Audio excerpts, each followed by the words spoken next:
Hello everyone, Shri IAS academy में आपका स्वागत है। जैसा कि आप जानते हैं कि श्री आईएएस एकेडमी ने आंसर राइटिंग सीरीज की शुरुआत की थी, जिसके अंतर्गत ऑलरेडी हमारे 693 पार्ट आ चुके हैं।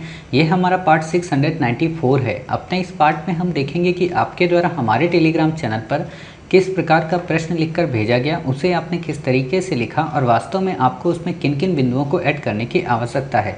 काफ़ी अच्छा प्रश्न है, चलिए शुरू करते हैं। जैसा कि आप देख रहे हैं, ये प्रश्न आपके द्वारा हमारे टेलीग्राम चैनल पर भेजा गया है। तो सबसे पहले हम आपके इस प्रश्न को पढ़ेंगे, आपके उत्तर को देखेंगे और देखेंगे कि इसमें किन किन बिंदुओं को ऐड किया जा सकता है। आपका प्रश्न है कि बौद्ध धर्म में तत्कालीन मानवीय समस्याओं के व्यावहारिक समाधान के साथ ही भारतीय कला व स्थापत्य को भी नई दिशा प्रदान की विवेचना करें। आपने लिखा 6वीं शताब्दी ईसा पूर्व में आर्थिक, सामाजिक और धार्मिक स्थितियों ने बौद्ध को जन्म दिया। बौद्ध का मतलब क्या? बौद्ध धर्म को। तत्कालीन मानवीय समस्याएं जिन्होंने बौद्ध धर्म के उद्भव में मदद की, असमानता, घृणा, हिंसा, कृषक और श्रमिक, इनको एक्सप्लेन नहीं करना है, इनको ऐसे ही बताना है। डायग्राम यहाँ बनाइए या तो फिर वैसे करिए, इनको हेडिंग में एक्सप्लेन नहीं करना है।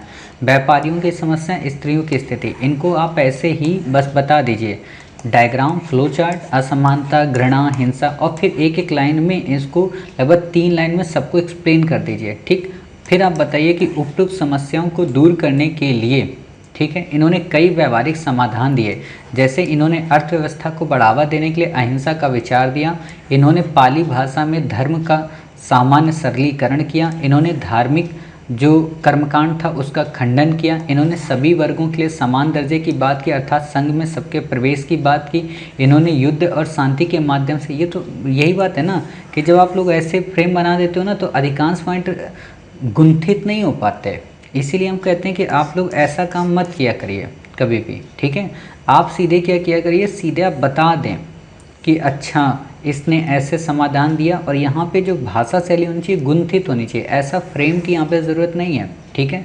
तो ऐसा फ्रेम नहीं बनाएंगे। दूसरी बात, ऐसी हेडिंग डाल के आप कभी भी आंसर नहीं लिखेंगे पूरे लाइफ टाइम यूपीएससी में, ठीक है। हेडिंग डाल के आंसर लिखना 2 कारण से हानिकारक होता है। पहला, एक तो इसमें भाषा शैली नहीं बनती, दूसरा आप उतने ज़्यादा तरीके से अपने उत्तर को परिपक्व या बेहतरीन नहीं बना पाते, ठीक है। अब जैसे आपने यहाँ बना दिया तो क्रम नहीं है, जबकि क्रम क्या है कि युद्ध और शांति जब आई तो अर्थव्यवस्था को बढ़ावा मिला।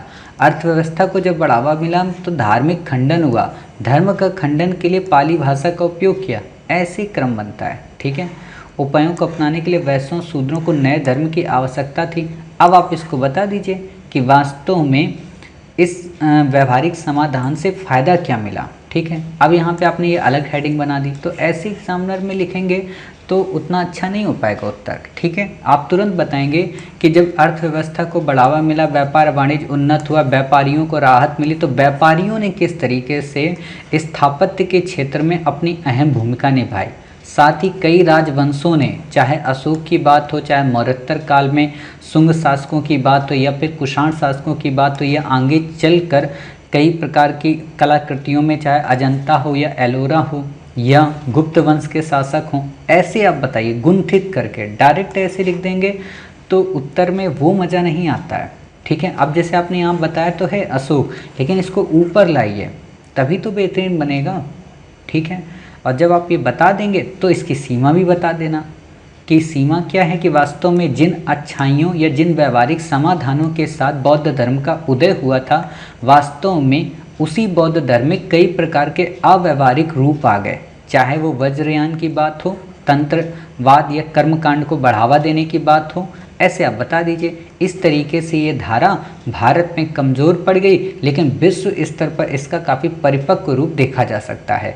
और स्मरणीय हो कि हाल ही में भारत सरकार के प्रधानमंत्री के द्वारा यूएन में दिए गए भाषण में कहा गया कि भारत ने दुनिया को बुद्ध दिया तो दुनिया ने युद्ध दिया भारत को, है ना। ऐसे बताइए, मतलब ऐसे लिख देंगे तो एग्जामिनर को समझ में नहीं आएगा। फिर वो फेविक्विक लेके बैठेगा कि इसको इसमें चिपका दें, उसको उसमें चिपका दें, तो वो मज़ा नहीं आता है, ठीक है। उम्मीद है आप हमारी बात समझ गए, ये भी समझ गए कि हाँ, इस प्रश्न को किस तरीके से लिखना चाहिए था। अब आप में से कई सारे बच्चों को एक नया तरीका दिख रहा होगा कि मैंने आंसर बिना पढ़े ही कैसे लिख दिया, कैसे चेक कर दिया। तो वास्तव में मैं जब आपका आंसर चेक कर रहा हूँ तो मैं देख ले रहा हूँ कहाँ पे पॉइंट है, और क्योंकि आंसर बार बार पढ़ने से ज़्यादा टाइम वेस्ट हो रहा है ना, और इरिटेटिंग होता है, तो इसलिए मैंने अब आंसर आप लोगों का पढ़ना कम कर दिया है, ठीक है। बाकी जहाँ गलतियाँ होंगी वो हम बताते रहेंगे, ठीक है। उम्मीद है आप समझ गए कि इस प्रश्न को कैसे लिखना है। तो मिलते हैं फिर नेक्स्ट आंसर में आप ही के द्वारा भेजे गए। तब तक अपना ख्याल रखिए और स्वस्थ रहिए।